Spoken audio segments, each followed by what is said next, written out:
Ryan Holberg here with Josh Handelin. We're going to go through and do the 2024 Minnesota Arm Wrestling End of Year Awards. It's our first time doing this.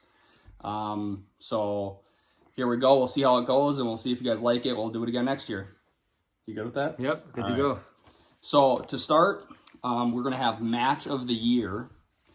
This one we both agreed pretty easily on, and it's him and Stang. This one's rigged.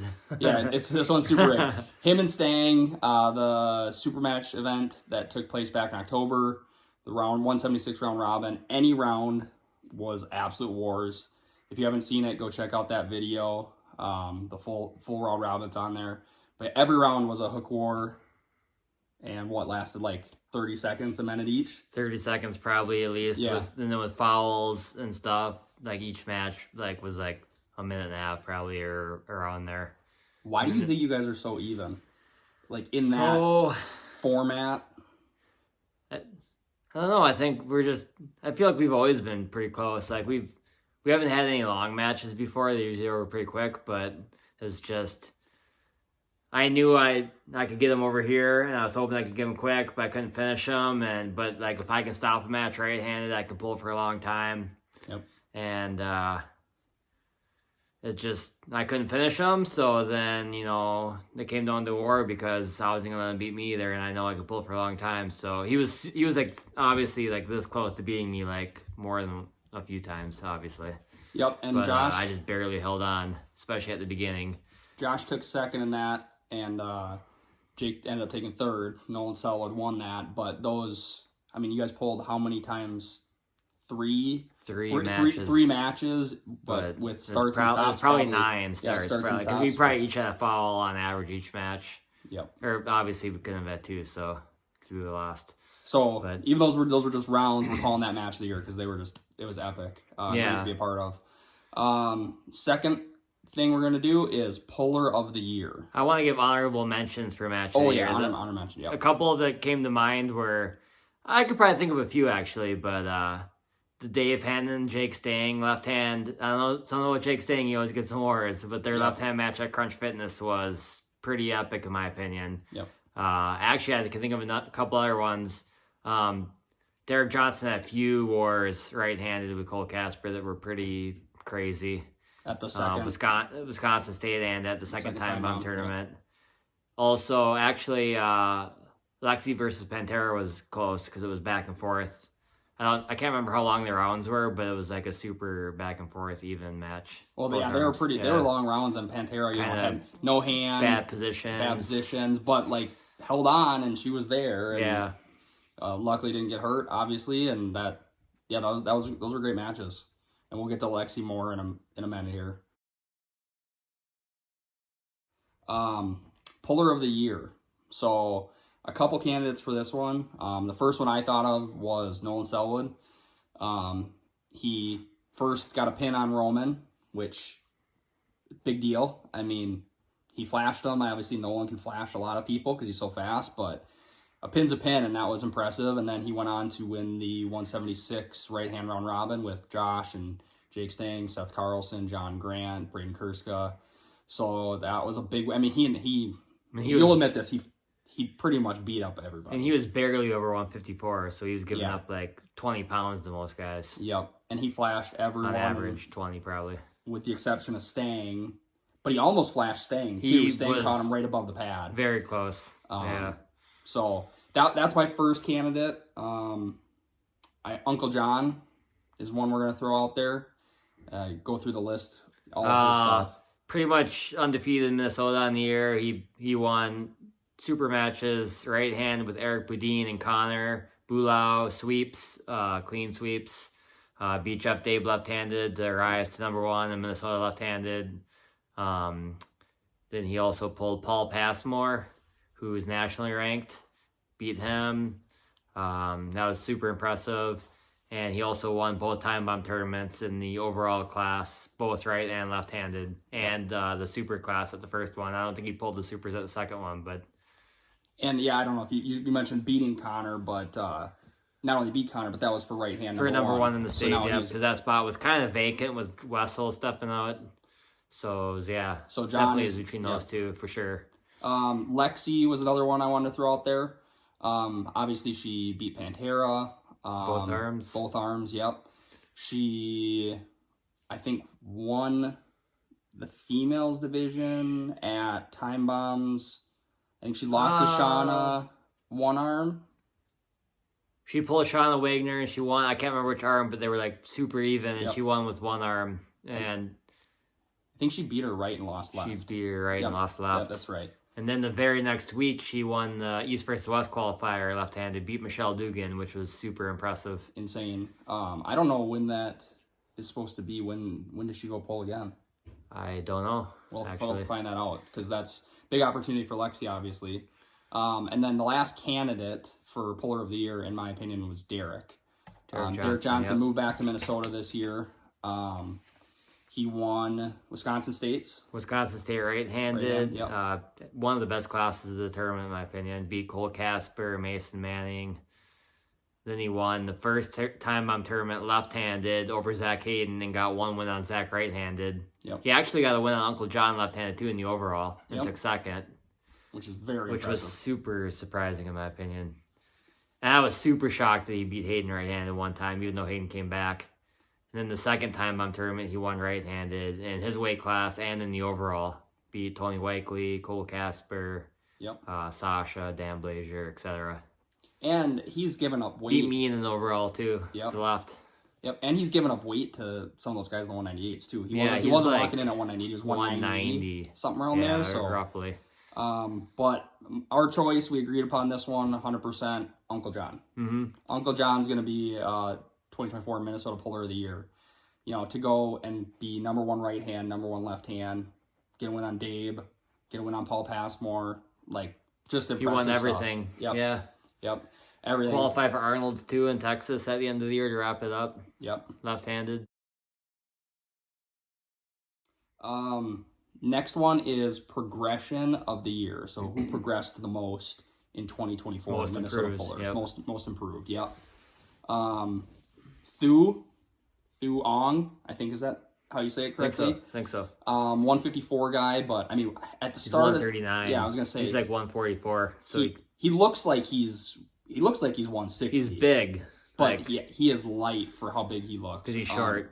Like, no offense. So novice puller at the start of the year. I think he's definitely pro level now, at least pro level up locally in Minnesota for sure. Got a big win on Logan at the last super match event.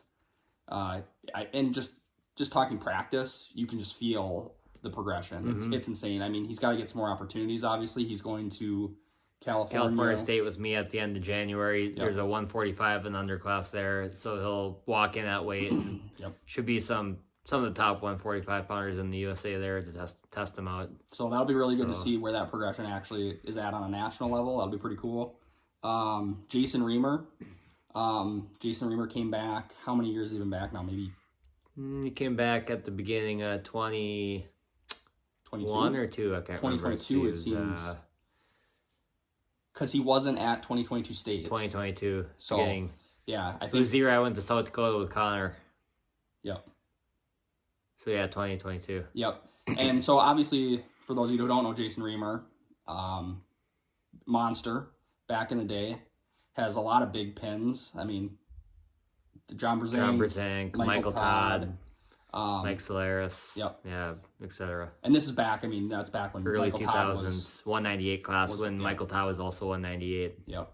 So obviously not the Michael Todd of today, but still impressive wins back then. And he's come back, and this year especially, he lost to Eric left hand early in the year. Was that last year, wasn't it? Oh, that was last year. Yeah, Yeah, sorry. That was last year. He lost to Eric. You know, still coming back. And he beat Eric Wright, which was super impressive, actually. Yep. And then this year, he just looks insane. He hasn't pulled a ton, but he beat Denon fairly easily. I mean, I thought that was a great win. I mean, Denon maybe wasn't in his best form, but that was a big win. Yeah, so Jason's a candidate. Sasha Bornschlegel. I hope I'm saying that right, Sasha. You want to touch on that one? Sasha, at the beginning of the year, pulled the Time Bomb tournament in the novice class, and he only took third place right-handed. And just from February to August, then he pulled pro and right hand, took second to Derek Johnson, beat Cole Casper, and made Derek work a bit. Yep. And that's super impressive to go from third in the novice to like legit pro contender. Yep. And when he was third in the novice, he lost to Dan Blazier, who took first. And then in the pro class at the August event, he beat Dan. And I mean, Dan had a super match that day, but I mean, Sasha flashed him. So definitely serious progression from Sasha. A lot of progression. Yeah, it was crazy. I was surprised. And he flopped Cole Casper, which was pretty insane to see. Like he caught him in a hook. He probably loses in a hook to Cole. I know most people do. I assume so. But he turned it, flopped him, and it was a great win. So we're in agreement on this one also. We're going to go with Sasha Born-Schlegel as the most improved best progression of the year in 2024.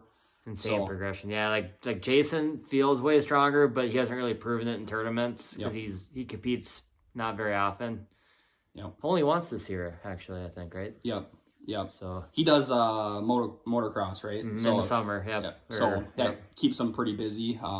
He kind of splits his time between the two, so he doesn't get to pull as much. But I'm excited to see all those. Stu does in 2025. Hopefully Jason can get out there a little bit. And Sasha was sick at our last super match event. He had to back out last minute. He had a legit reason to not make it. So it'll be exciting to see him back on the table. I'm assuming in February at the next Time Bomb event. Yep. And to me, I say Ling too progressed a lot because he went from, I think he got fourth at the first Time Bomb tournament to, it's hard to gauge his progression just based off wins because he's pulling different people, but he went to Sheboygan in September and he dominated the novice class right-handed, and then they do a novice overall in Wisconsin, and he dominated the novice overall too.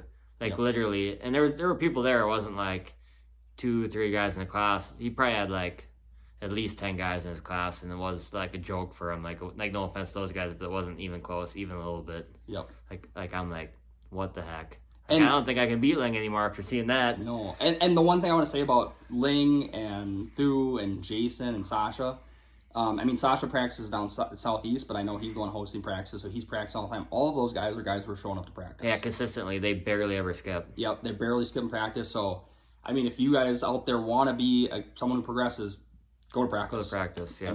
We hold practices Wednesdays, generally in Blaine or Maple Grove. There's Sunday practices in Big Lake.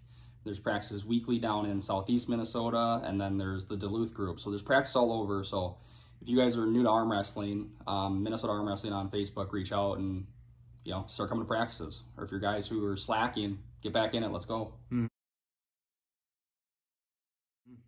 Who to watch out for in 2025? I kind of just lumped who I think together because this is more of like a prediction. I'm not sucking up to him. I'm not saying Josh. Even though, who knows? He's got a right hand somewhere there, so we'll see. See if that left can. What are you, 10th now? 10th Ashley. Let's see if we can get back to the top 5, maybe. Top 8's the goal. Okay. But I kind of lumped just a 198 group together for who I think could be someone to luck. Dan Blazier, Sasha Born-Schlegel, and Derek. Derek is like we said, 190, but he keeps saying he's going to put on weight. We haven't seen it yet. He keeps saying he's going to gain weight, but then he goes the other way. Derek, you got to start eating, man. I don't know what your stop. I don't know. Fast metabolism. I get it. Working landscaping. Just pull 190s, dude. You're going to be top 10 in the country if you pull the right guys and keep progressing. Yep. And Dan Blazier, we haven't talked about him, I don't think, at all yet, but he's stupid strong. He's stupid strong. He's a little bit shorter guy. Was he probably 5'9", 5'10"? I was gonna say, if he could make 76, that'd be really, really scary. Don't do it, Dan. Don't do it. Josh doesn't want to see you down there. You're too big. You'll be too weak. But yeah, he had a heck of a year. He won a super match at the last Time Bomb event. He said he took first pretty easily, in my opinion. Yeah, pretty easily. Not hard, anyway. He took first in the novice tournament, which I think was at the after one practice, maybe 2 at the most. He'd been pulling for 2 months, maybe 2-3 months, and then he beat Dave Hennon at our last super match event. Pretty easy. No offense, Dave, but yeah, I mean, he looks insane, to be honest. Yeah, that's a big win. Dave's strong. Even if he's not in his top form, Dave's got a crazy hand, and Dan just went right through him. So he did. Those are my kind of 3 to watch out for. That 198 group. Who do you say watch out for? Same guys. I think Nolan Selwood too. I mean, obviously we know he's the guy in 154 in Minnesota. Yep. And it's unlikely right-handed that anyone's gonna beat him. Yep. Unless he I don't even know what would have to happen. Unless Mike Lindner moves back. And someone would have to move back to Minnesota or move to Minnesota to beat Nolan in the next year anyway.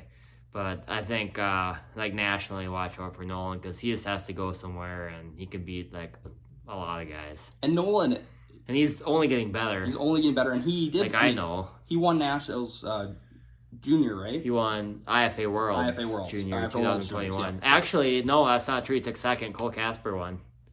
That's right. He was this close to Flash and Cole Casper. And that was 154 Cole Casper, but it was obviously they're both way stronger now, but I mean, yeah. So, yeah, Nolan is 2021. If I had to pick, I guess Josh has convinced me Nolan would be my pick because hopefully we can get him a big match. Someone top 10. I mean, who knows? Kevin Palco, somebody. To me, Nolan. To me, right-handed Nolan's the highest in his weight class of all the Minnesota guys. I don't think right-handed any of the other guys in Minnesota are gonna reach the top 10 at their weight. And he doesn't. But I think Nolan could. Not in the next year. I'm not saying ever, but Weichly, if his right was healthy, has a chance. Maybe Reamer if he got super serious and dropped to 190, but I don't really think Jason's gonna get super serious, to be honest. And he's not gonna drop the weight either. Yep. He's only 200, so he could probably make 190 easily. He used to always make that weight for my local tournaments even, but he just doesn't really care. Yep. So it's unlikely he will. But maybe. But even if he does, he's not going to pull anyone ranked probably because he won't go travel probably. What I was going to say so interesting about Nolan and you, the two guys who are basically nationally ranked or in Minnesota or borderline nationally ranked, both don't cut any weight. No, I don't cut any weight. Yeah. Josh doesn't cut weight, and Nolan's I'm 170 158, so maybe he's cutting a couple pounds. So for 172, it's easy. It's super. I don't have to do anything. For 165, the weight class I'm ranked is 172. So for that weight class, I just roll in. Yep. And so basically, we got to get these. Yeah, boys. Nolan. I mean, he was 158, but I feel that was him trying to gain weight. So probably if he just didn't try to gain weight, I know how it is. He dude's a couple. Probably be 154 tomorrow if you wanted to be without even doing anything. 100%. Yeah, so basically we just got to get you guys eating some food, and then you guys can. Then maybe we got top 5. Maybe we'll see. I keep trying top to top 5. I think some of the 172s in the USA are. I can take it the easier route. Some of them are going to drop off the ranks for not competing, and then I'm going to just slide up as long as I don't lose. But we got another video coming out here soon. I'm not going to be cocky about that, but we'll see. And we'll hear some of Josh's goals for next year, so we'll talk about that later. Okay, now, so we're going to say Nolan for that category. Now we have our predictions, which we're not going to necessarily agree on. Number 1 ranking, end of 2025, each hand. Who do we think is going to be number 1? Who do we think is going to be number 1 in Minnesota overall? In a year. So right hand, I have 4 people. Might be a little crazy, but Eric Boudin, Uncle John, Connor Bulow, and Derek Johnson. Derek Johnson's probably the craziest one on that list, but I threw him on there because I think he can pin it. I mean, he's pinned Uncle John. He can pin anybody. Left-handed, he pinned Uncle John. Left-handed, he pinned Uncle John, but I mean, his right hand's just right there. I mean, he beat Tony in overalls. I think if he can beat Uncle John left, he could right too. But. Yeah. So, and that's me projecting if Derek puts on a little weight, maybe, never know what can happen. If I have to pick, gun to my head, I will say Connor. Ooh. And I'm saying Connor because he likes him. I like him, and he scares me. When he comes to my house, he's not very nice to me. Eats all his chips. Eats all my food. But I think, okay, here's the thing. Eric could do it if he's fully committed. I just think he's got crazy progression. He's really young, and he's super strong. John, obviously, is just the master. He knows the tricks and the setup, and that's part of what screwed Connor in their match. And Connor also has to work on his hand and his cup a little bit. but I think he can pull John a little differently, maybe have a chance. And I think he knows that now, and he kind of sees where he needs to go. So I'm going to say Connor by end of year. That's assuming they pull and all this, but I can see Connor being number 1 end of year. I think it's between Uncle John and Connor, to be honest. Like, I'm not just saying that because they're 1 and 2 now, but Uncle John, obviously, he's already beat everyone, so he obviously is able to. He's ranked number 1 now, so it's his to lose. And he's not going to be easy to beat. But I think if anyone can beat him, Connor would have the best chance, because I kind of feel like if Connor pulled him differently, he may be able to beat him now. Maybe not, but I definitely think if he gets to his lane, he's strong enough and they would be able to beat him. I'm gonna go Connor, because I just think he's like the strongest guy, like raw power. Yep. And I think he can beat Uncle John. He just has to pull him differently. Sorry, and, John. We're going to piss John off. It's John's like, going to work now. It's like, I don't know. It's going to be hard to beat Connor because he's probably just stronger than everybody, like overall, just horsepower. And there's not that many guys that are tricky enough to just out-trick him. Because if he's stronger, you have to out-trick him, basically. I think Reamer could be close, but like if Connor keeps training, he's probably gonna progress quicker than Reamer. Agreed. And Reamer at his age probably won't get that much stronger. But I don't know, because Reamer surprised me this year. Like, I never thought he'd be back to where he is now, to be honest. And he seems to not even take it like super seriously, but whatever he's doing, he's definitely progressing. And those are the top 3 right now, so it's gonna be one of the same top 3. And I say Connor is the best bet. Unless there's one other option. Richard Lupke's reemergence. Richard Lupke's. No. But he's like... Oh, someone who's almost as gone as Richard Lupke's is Jake Wessel. But he doesn't live in Minnesota. He doesn't live in Minnesota. It's a gray area. It's a gray area. He practices with Minnesota, but he technically lives just over the border. He doesn't practice currently, so... Jake Wessel, you're right, we can't count. Jake Wessel, if he's serious, will beat everybody right-handed. Even at a lighter weight, because he has lost weight. If he's serious and he trains seriously. Okay. Well, Jake Wessel that was at Minnesota State's when I ran it last in Maplewood, 2022, would not be beatable by anyone in Minnesota within the next year on the right, in my opinion, if he gets back to that form. Yeah. Jake Wessel would be ranked. That's my prediction. He'd be ranked nationally at 210 if he would get out and pull. Yeah. And so, yeah. Jake, we want to see a pull. Hopefully we hear from him in 2025. That'd be awesome. But Connor is my pick right hand. Should I throw out other names and see what you think of them, or should we be polite here? No, throw another name. Bill Josh Core.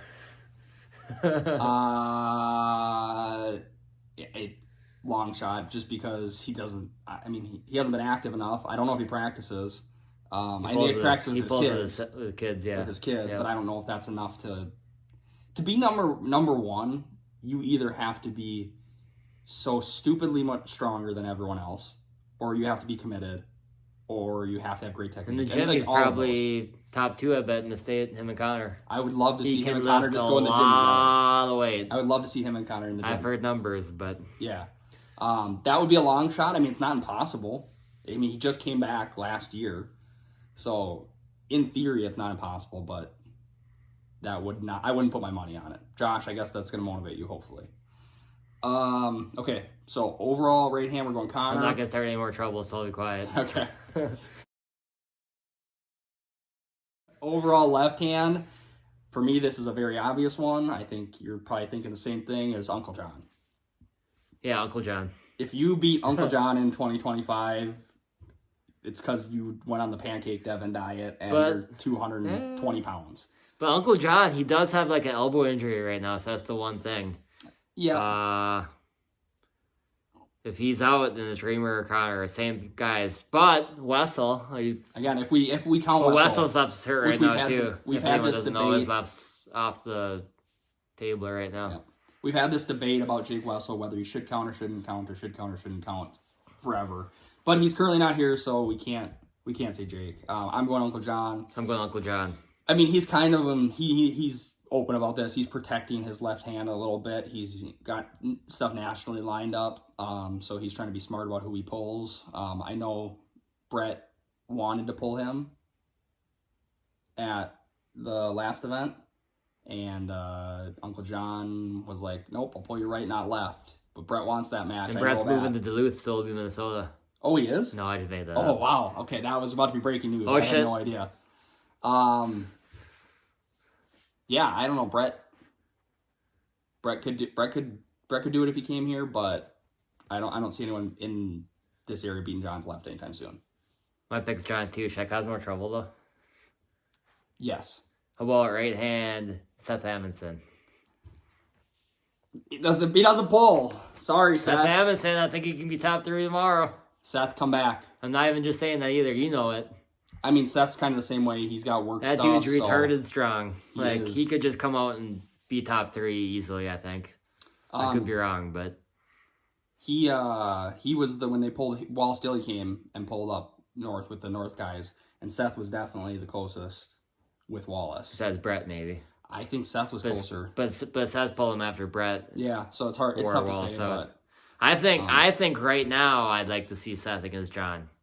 Like, I'm not saying who'd win, but I think it'd be yeah. close, to be honest. I'm going Uncle John. I don't know. There's not much to say. But close. I think he's right-handed. I think he's a step above. You're saying that he beats Seth right-handed? Oh no. Right. You're saying left-handed Uncle John is the Uncle guy. John's like yeah, the guy. Yep. Yep. No, right-handed could. I know it's so hard to say. I don't know where Seth's at. I mean, the only thing I have to go off of is the practice polls with Wallace and I think Brett. it's close. So, I mean, we'll see. I mean, Seth might come down. Maybe. He came down last for the February Time Bomb event, but it got too late and he just couldn't stick around for the whole thing because supers were so late. So maybe we see him in February. That'd be cool. Be good. I think that pretty much wraps up the awards predictions for 2024 and going into 2025. Josh, any last words? Anything you're looking forward to for Minnesota guys coming up? Time Bomb tournament in February, right? Yep. That's the one to be at. It should be a lot smoother this time. Yep. We're going to give a lot of fouls for anyone that likes to cheat, so keep that in mind. And come pull. If you're in Minnesota, you're not at the Time Bomb tournament. Yep. I don't know what your deal is, but Yeah, I think it's February 22nd at Max Bar and Grill in Ham Lake. Same location they've had last two at.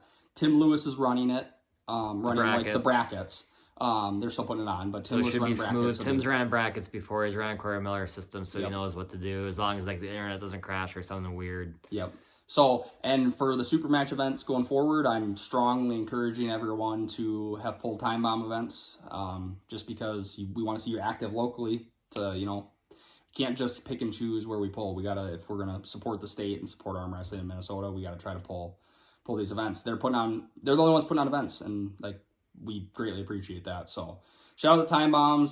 Shout out to everybody who had a great 2024, and hopefully you all have a great 2025. I might even jump in because I want a bomb. Oh, yeah. 50-50, no guarantees. They have new bomb, I don't know if they're bomb trophies, bomb squad They trophies. look pretty cool. And they do look cool. I mean, nothing matches Ryan's the coming Gorillas. back for one. If this is healed up by then, Stem cells. the stem cells Devin kick Larratt. in. If the test kicks in, we'll see. I might be there. Yes. So, I'll be there either way, but we'll see you all in February at the Time Bomb tournament.